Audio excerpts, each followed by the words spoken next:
ഒരുപാട് കാലത്തെ കാത്തിരിപ്പിന് ശേഷം ഗുരുവായൂരപ്പന്റെ അടുത്തേക്ക് ഒരു യാത്രയുണ്ട്. പരിഭവങ്ങളും സങ്കടങ്ങളും പരാതികളൊക്കെ ആയിട്ട് നടന്ന് ആ ശ്രീലകത്തിന്റെ മുമ്പിൽ അങ്ങോട്ട് എത്തുമ്പോ ഭഗവാനെങ്ങനെ കാണാം.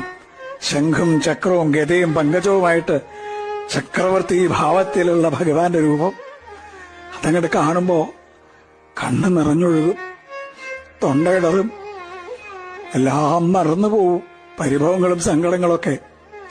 ഗുരുവായൂരപ്പാന്നൊരു വിളിയുണ്ട്.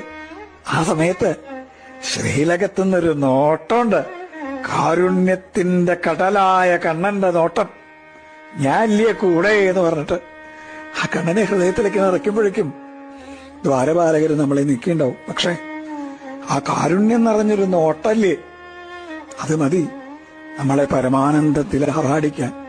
കൃഷ്ണ ഗുരുവായൂരപ്പ.